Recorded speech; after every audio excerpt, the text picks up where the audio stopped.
Hey everybody, and welcome to Sunday Bunday. This is actually episode 5. I'm very excited. I know it's not like it's episode 100. However, I have consistently been doing the videos, so that's progress. So today, we're actually going to be making something that I feel like it's a little southern, but it's not. And it's something that my grandmother used to make all the time growing up. I used to have this meal, and I used to love it. Like, I couldn't believe it was actually vegetarian food. Yes, people, I'm gonna make vegetarian food. So right here, I have a can of Swiss steak, which pretty much is gonna taste like Salisbury steak, but it's vegetarian. And then I'm gonna cook up these fresh green beans that I have. And then I'm also gonna make some mashed potatoes. And since my grandmother, she was Seventh-day Adventist, she never put pork, because they don't eat pork, she didn't put pork in her green beans. So growing up and having greens and green beans, and not putting pork in it, people will be like, what? Because guess what? It's all about the seasoning. When you season things right, you can make anything taste good. Like even sometimes when they talk about, putting something on a flip-flop, yes, because it's about the seasoning. So let's go ahead and get started.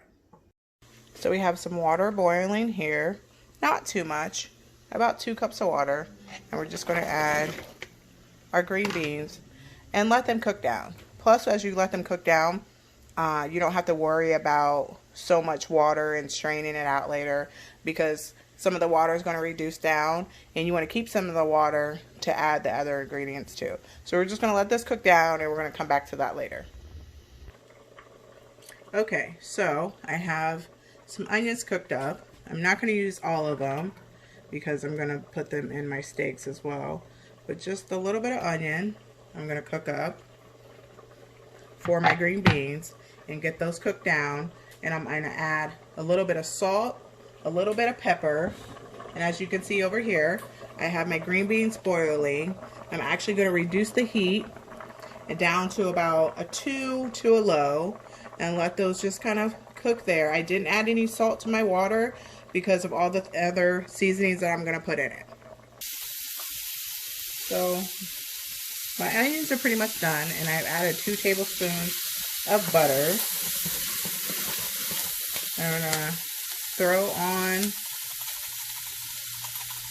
my bacon bits. Like, what? That is absurd. Why is she doing that? But yes. You just want them to cook down, which they'll cook down in the water, but this is basically like a base of what you're going to throw on your green beans. So we're going to come back in a minute and I'll show you how to put it together. So now this is all cooked down, the butter is melted. We are going to add that right into our water of green beans. Let me shut off the stove and mix it around.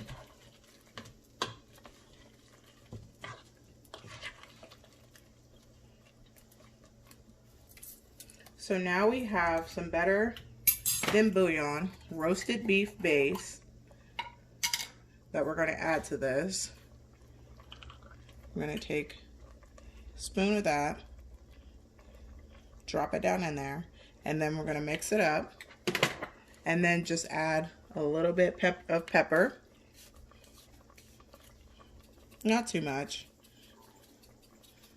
and a little bit of salt. You don't need so much salt because the bacon bits are salty, but you do need a little bit of salt because the beans are not salty.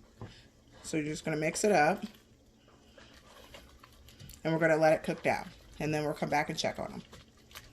So now we have another saucepan that we're going to use. And we're going to add the rest of our onions. And then we're going to add some more, well, not more because we haven't even put any in there, some green peppers and mushrooms, and get that cooked up. And then I'm going to show you how to cook these steaks, which are going to be like, ew. But trust me, it's going to be worth it. So I have my mushrooms, onions, and green peppers cooking. The only thing that I'm going to add to this is just a little bit of salt and a little bit of pepper, and that's it. Okay, so I have my potatoes cut up. I'm actually going to put them in a pot, boil them. Most people know how to make mashed potatoes, so I try to, in my videos, cut out some of the stuff that it's like we know how to cut up vegetables. We don't need to see that. We need to get to the heart of the meal, which are these Swiss steaks. like I said, this is not pretty. However, this is something that needs to be done. That's actually the first step in making these taste great. So I've opened the can. If you get a closer look, you can see inside it's a patty with some gravy on it. People would heat this up and go. It's not tasty that way. Heating it up, vegetarian food. My husband's in the background. He's making a face. He's a big steak and potato eater, right? So if I can convince him to eat this, then I can convince anyone. So this is a Loma Linda Swiss steak. I actually got it on Amazon. It was $14.83 with my Prime membership, which isn't bad for some steaks. So I take a spoon. I actually just kind of scrape this top off because you do want this gravy, and then you want to pull it out, plop it in there. So I'm just going to each one just kind of scrape the top off, like I said, because I want to keep the excess gravy. Usually I put my fingers in it, but I'm not going to show you that because that's just, nobody wants to look at that. That's not pretty. And like this, and just flop them out. The reason why I have two pans is because this I'm just putting the steaks in, but I have a bigger, deeper casserole dish because the gravy might boil over, and I don't feel like, I know we're quarantined, but I really don't feel like cleaning out my oven for gravy spillage. It's not the holidays, so I'm using a deeper dish so my gravy doesn't spill out. So I'm going to just keep scraping the top of the gravy off, plop one out, try to get as much off as possible and put it in there, and then we're going to come back and I'll show you the next steps. So in that tedious process, I just want to show realistically it actually is messy. I had to wash my hands. You get about 15 to 16 steaks, and then at the bottom there is not that much, but there is gravy. And trust me, my husband is not convinced yet because he told me it smelled like dog food. So we're going to work on him and we're going to convince him. But I'm going to show you actually some flour. We're going to fry them, and then we're going to put them, smother them in this gravy and bake them down. Now, I know people are like, okay, fry them and then you put them in the gravy. Why can't you just put it in a good gravy and make it taste good? I don't know what it is. It just doesn't taste good that way. If you don't fry them up and then put them in your gravy, it does kind of taste not like dog food, but it really tastes like vegetarian food. So frying them is essential. So let's get to frying. So you're just going to take one of the patties. It still has some of the gravy, which is perfect. I only put salt, pepper, and some garlic powder in the flour mixture. And then you just want to cover it up. Make sure it's fully covered on both sides. Shake off the excess, put it down. And then I'm going to do that to each patty, and then I'll come back and I'll show you how to fry them. So now I have all of my steaks floured. I'm just going to take one, place it in the oil. Another one, place it in the oil. You want them nice and golden brown, but it's not to cook it because, like I said, it's vegetarian food, so it's already cooked. So we'll come back and I'll show you in a second. So this is how they are, nice and golden brown. You just set them on a plate. Here's another one I'm taking out. It's nice golden brown, and we'll just keep cooking them up and come back and I'll show you what else to do. I just wanted to give you a little quick peek of how my green beans are looking. They're cooked down. They're pretty much ready to go, so I've taken them off the stove. But this is how they look. So in my saucepan, I have 1 can of cream of mushroom soup. I didn't add anything else to it. I'm just letting that get down. And then I'm going to add what's left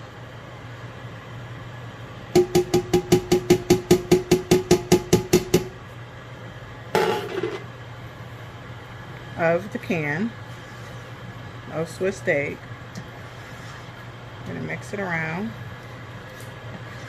and then I'm going to add my peppers and onions that I cooked up, and then I'll let it cook down for a minute, and show you the finished result.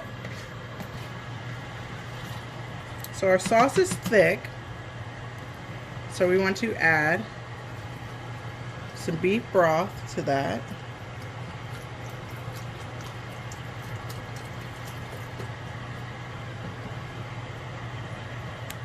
And mix it up.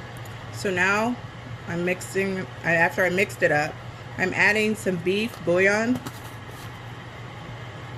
Just gonna mix that up again. And then you actually have this nice thick gravy that is gonna be good to go, that you're gonna pour over your mix, but not after you give it a try.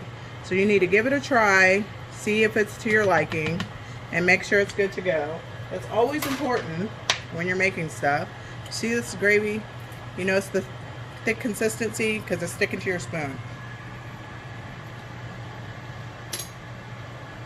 So that's nice and good. So now we're going to turn off the stove, come over to our pan, our messy area, and just pour it right over all of your fried Swiss cake. Make sure everyone is covered. And then we are going to cover it up with foil and bake it down for 30 to 45 minutes in the oven on 350. Okay, so I have my food going, and this is what happens on Sunday. I usually end up making a little more. I actually put it on my stories. I just got my little ice cream thing out of the freezer. It's been chilling since last night. In here, I have my mixture of ice cream. I have 1 cup of milk, 2 cups of heavy cream, a pinch of salt, a tablespoon of vanilla extract, and whisk all that together. I actually have a 1/4 cup of sugar as well. You mix it all up. You let it sit for about an hour, hour and a half. Take this, you pop it up there, take the lid, you lock it, you turn it on. So now you just start pouring your mixture in here, like so. And this one actually should be really good to go. Okay. Making a little bit of mess, but not so much. And then I'm actually gonna add a little bit of sprinkles to that so we can make it good. Let's get some fun rainbow sprinkles all in that mix. Let's get them in there. And with this actual recipe, I got it from the Cuisinart maker itself. There it comes with a booklet. So this is not my made up recipe. This is a recipe that I got from Cuisinart. And actually the only thing that I did differently, because I told my kids I would try to make cake batter ice cream, because, well, Cold Stone that I know of is closed. So I told them that I would try to make the cake batter. So everything that I said, I did put in here, but I actually did a 1/2 pack of white cake mix and added it to the mixture. So hopefully it still turns out. I don't know, I'm experimenting. We'll find out, because you have to let this sit for about 15-20 minutes and churn up, and we'll come back, check this out, and then put our meal together, and then we'll have dessert later, hopefully. We'll see. Both plated together. So I have some mashed potatoes. It's gonna take, I made a little well. Just gonna let some of this gravy, I don't know what gravy is, gravy get on there. You're gonna take one of the patties, plop it down on the plate, add a little bit more green beans that have been cooking down. You don't want all this juice. I get some of the excess off, plop it down on there, and there you have it. There is our Sunday dinner with mashed potatoes, gravy, our vegetarian steaks, and green beans. Thank you for watching. I appreciate it. I appreciate all my viewers, even if you don't acknowledge that you watched my video. I appreciate everyone watching it, and hopefully this is something that you guys can try. I am going to try to convince my husband to try it and my children.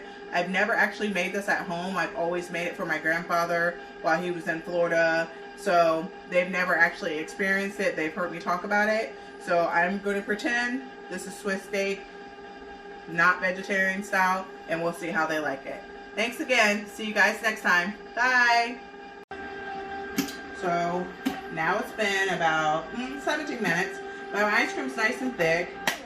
So let's turn it off. Pop it out of here. And then let's see. Ooh, I can feel it. Oh. Ooh. That is thick and creamy. And I made a mess, so let me use my right hand and just try a little bit to make sure it's good. I'm not even kidding. If I didn't know any better, I would have thought I got cake batter ice cream from Cold Stone. So now my family gets a treat of after Sunday dinner, cake batter ice cream. All right, see you next time for real. Okay, bye.